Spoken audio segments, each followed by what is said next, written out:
desde antes. Es muy inquieto, ¿no? A mí me maravilló mucho el que hayas puesto esto de Supernáhuatl, de ese grupo que me parece que era como más evolucionado, ¿no? De hecho, Ricardo Ochoa, me parece que es uno de los pocos rockeros que tuvo esa fortuna de estar en 3 sellos, 3 marcas, ¿no? Que fue Peace and Love, Nahual y Kenny Los Eléctricos. Sí. Y de Supernáhuatl sí me acuerdo que habían comentado en algún momento que había existido y que había grabado un disco muy padre, pero que pues que nada más se oyó tantito y mataron la propuesta y entraron con Kenny Los Eléctricos, ¿no? Pues estaba, según entiendo, pues también en crisis existencial el mismo Ricardo, ¿no? Estaba incluso, creo, en broncas con la misma Kenny, que ya era su novia. Y pues deciden en un momento dado irse a los Estados Unidos, ¿no? Porque el grupo se lo llevó a Tijuana, creo, luego tronaron, trató de rehacerlo en Guadalajara, fue así como muy tortuosa la historia de Supernáhuatl. Ah, mira. ¿Y ese fue tu primer grupo? ¿El mío? Ajá. ¿Fue Supernáhuatl? No. Ajá. ¿O fue, digamos, con uno de los primeros que grabaste? No, de los primeros con los que yo grabé, ya fue en los 80s. ¿Por qué me haces la pregunta? Ah, ok, porque, o sea, yo tengo entendido que tú tuviste otras bandas antes de llegar a Botellita. Que fue Baraja, y en otros grupos quizás menos conocidos, más amateurs. Pero primero fue Baraja, que fue con mis hermanos. ¿En Baraja estabas con tus hermanos? Y después de Baraja me invitan a entrar a Botella, pero yo ya empiezo a tener colaboraciones. ¿Sí? Grabo en el primer disco de los Tex-Tex, y así, aún estando con Botella. Muy bien, amigos, pues estamos aquí en Neorama, en este miércoles 23 de noviembre, que pues ya el clima mejoró mucho, y bueno, pues ya ahorita entramos con muy buena música. Escuchamos primero al señor González con este tema, esa que llaman muerte. Esa que llaman la muerte. Esa que llaman la muerte, que es un tema que tiene que ver con un hecho que a ti propiamente te pasó, que es el que se te declarara que ya no tenías cáncer, ¿no? Sí, bueno, obviamente estuvo muy influenciado por el hecho de que padecí el cáncer. Afortunadamente eso es ya historia pasada, ya pasaron los años suficientes también para que me declararan un superviviente, pero bueno, sí me tocó, pues ahora sí que conocer a la muerte de muy cerquita, ¿no? Entonces la canción habla un poco de eso, ¿no? De que juego con la idea de un acto ahí de seducción entre la muerte y yo, y que llegamos a la conclusión de que aún no es el momento, ¿no? Que vamos a aguantar. Ajá, pero... y en este disco y Un Mundo Frágil hiciste como muchas reflexiones, ¿no? Pues sí, porque, bueno, Un Mundo Frágil, que salió en el 2011, realmente lo compuse cuando estuve enfermo. Ajá, cuando estabas padeciendo el asunto. En los momentos en que podía y tenía la energía, pues me ponía a componer, y ese disco surgió así. Ese fue Un Mundo Frágil. Y Superviviente de mí fue 5 años después, que es justamente cuando ya, si uno no vuelve a recaer, lo consideran a uno un superviviente, ¿no? Claro. Entonces, claro. Eso me motivó también para ser Superviviente de mí. Son como dos perspectivas del mismo hecho, ¿no? De haber padecido cáncer. Una durante el padecimiento y la otra ya a una cierta distancia, ¿no? Ya cuando uno la libró. Ajá. Sí. Oye, y a partir de este hecho, pues apareció este disco Superviviente de mí, y después apareció el disco que, bueno, ya las canciones ya las habían estado ustedes moviendo en internet, sí, pero ya el disco como tal de No Pinches Mames de Botellita de Jerez.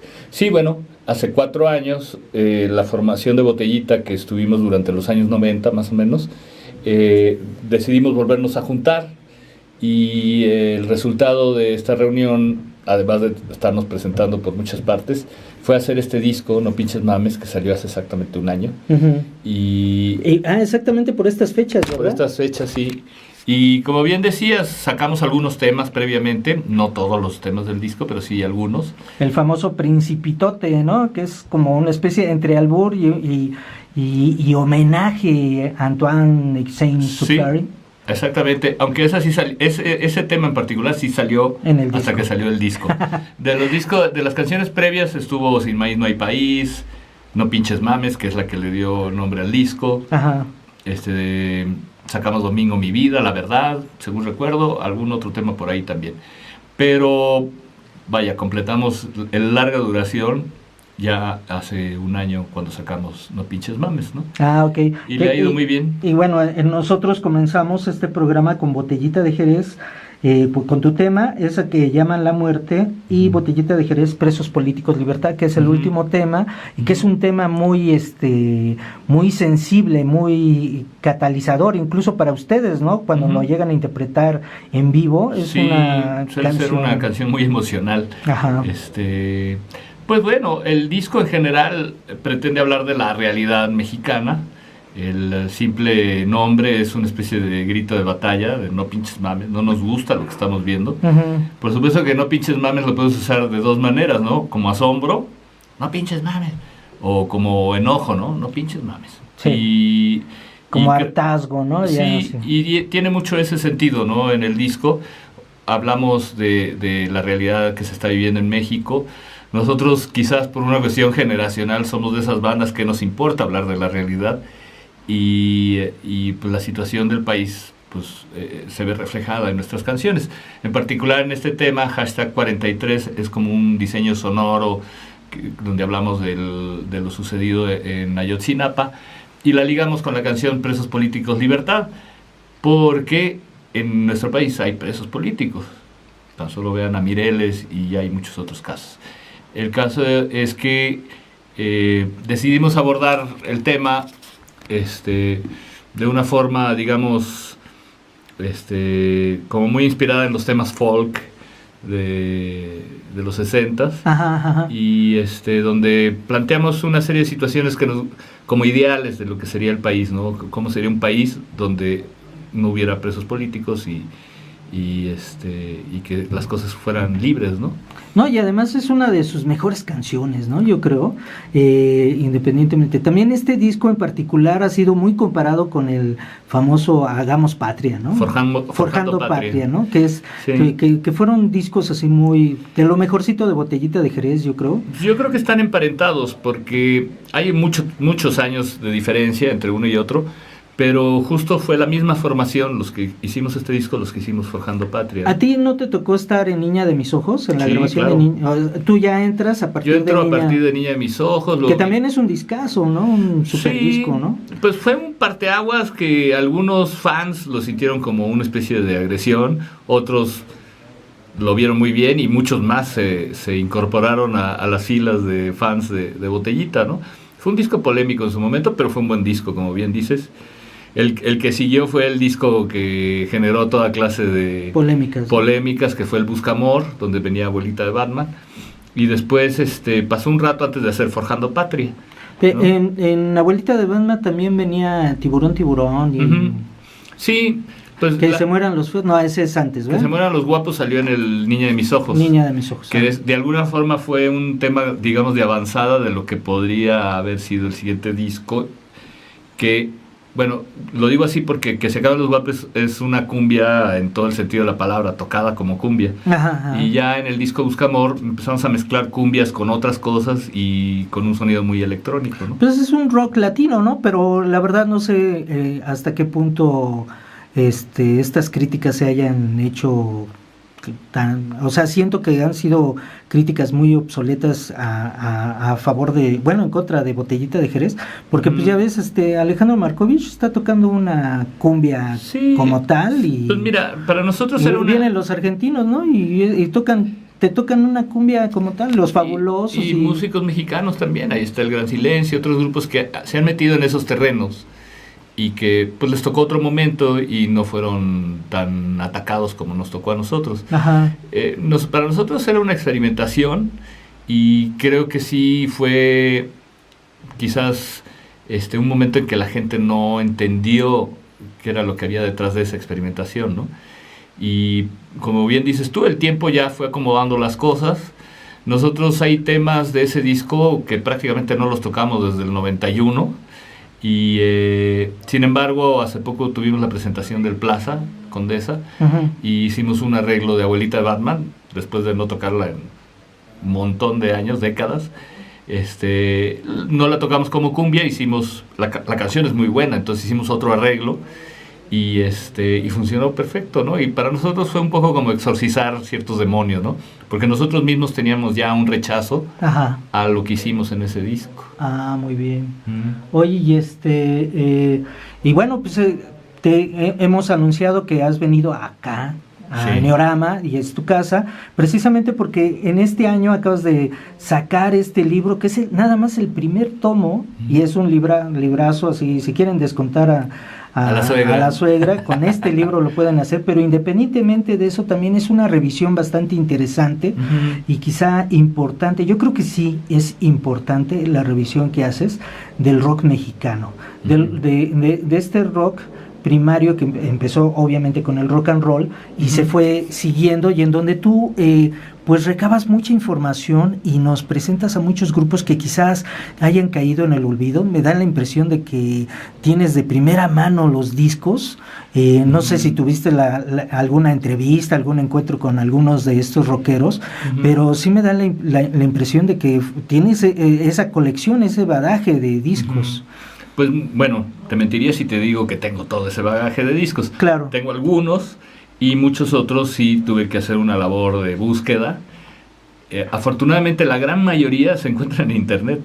O sea, cuando estuve escribiendo sobre diferentes bandas, no lo hacía sin antes escuchar su música. O sea, quería tener, digamos, ese soundtrack mientras hacía cada ficha de la música de las bandas de las que estaba hablando. Y no fue difícil conseguir la música de todos, de la gran mayoría lo encuentras. Podría decirte que en la actualidad, si existe, está en la red, ¿no? Muy bien, muy bien. Entonces, incluso hasta hago esa sugerencia en el mismo libro, diciendo, la música se tiene que escuchar. O sea, yo puedo escribir muchas cosas, alguien puede llegar y platicarte mucho de la música, pero no es lo mismo que escucharla. La música se tiene que escuchar. Entonces, sugiero eso, ¿no? Que busquen la música, que no es difícil encontrarla, que la pueden buscar en las redes y que van a encontrar la gran mayoría, ¿no? Y oye, ¿y cómo te ha ido con la crítica, con tu revisión? Porque cada que sale un libro acerca del rock mexicano, genera toda clase de opiniones. Hay polémica, ¿no? Sí, y la espero. O sea, hasta ahora afortunadamente ha habido como una muy buena recepción. Pero estoy consciente de que puede generar opiniones como muy diversas. Yo hago una aclaración al principio del libro, un poco como para empezar a aplanar un poquito el terreno. Sí, exorcizar demonios, ¿no? Sí, que es, de entrada, soy un músico que escribe. Estoy escribiendo desde la perspectiva de un músico. No soy ni periodista, ni historiador, ni sociólogo. Entonces tengo una perspectiva muy particular, un poco desde adentro, por lo cual eso implica que bastante subjetiva. Y lo otro es que, si bien la editorial me buscó para hacer este proyecto, que no es un proyecto original mío, ellos me buscaron.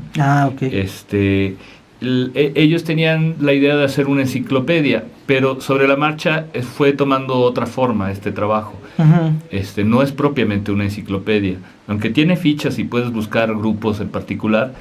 No pretende, como en una enciclopedia, abarcar todo. De hecho, considero que es una labor ingenua, porque yo, cuando estaba haciendo una gran lista de grupos para saber sobre quiénes iba a hablar, hice una lista de 1000 grupos y sé que hay muchos más. Entonces, cuando empecé a escribir, empezó a ser algo muy voluminoso. La misma editorial como que dijo, oye, esto se nos está saliendo de las manos. Y entonces ahí fue donde tomamos la decisión, hagámoslo en 2 volúmenes y ya démosle más bien un carácter de contar la historia del rock mexicano desde el principio hasta el fin. Entonces, eso hace que ya no sea tan importante que estén todos los grupos, sino que hayan los grupos lo suficientemente representativos como para contar esta historia. Era lo que te iba a mencionar. Entonces, de alguna manera hay una valorización de la música de estos grupos, por algo los pusiste. Sí. Y también aclaro, no necesariamente son los más famosos, obviamente están los conocidos, pero también cuento historias de grupos que fueron más efímeros, que fueron a lo mejor seminales, porque de ahí surgieron miembros a bandas importantes, o grupos que tuvieron una corta vida o que no sacaron discos y que son también parte de la historia del rock mexicano. O sea, no solo las historias de éxito son las que cuentan la historia del rock mexicano, Ajá. sino también hay grupos que tuvieron, digamos, conceptos equivocados o tuvieron una mala dirección y de alguna forma están presentes aquí, ¿no? O que se catapultaron a su época, ¿no? Sí. Que a mí la impresión que a mí me da cuando he leído este tipo de libros, el tuyo, el de Federico Arana, que es uno de los más conocidos, Uh-huh. el Guaraches de Anteazul, De Anteazul, ¿no? sí. A mí me parece que muchas veces estos grupos demostraron algo más, por eso los valorizamos, Uh-huh. pero obviamente también tuvieron sus errores, ¿no? Sí, Ahora, yo sí siento que hay algunas ausencias o me brincan, ¿no? Seguramente sí. Por ejemplo, The Spiders con Bach, ¿no? Están los Spiders. Sí, porque de yo Guadalajara, lo estuve buscando y ahí están, sí. y dije, caray, qué raro, porque y de hecho ahorita vamos a escuchar este tema que Uh-huh. para mí me parece que así como muy psicodélico, como que se acerca mucho a un sonido tipo Procol Harum. Eso ya era en su época psicodélica, justamente, porque ellos empezaron muy temprano con los rock and rolls, de hecho. Sí, y además es un rock muy original, con una muy buena dicción en inglés. Uh-huh. No es el típico guacha guacha, su ¿no? cantante era norteamericano. Norteamericano, ¿no? Entonces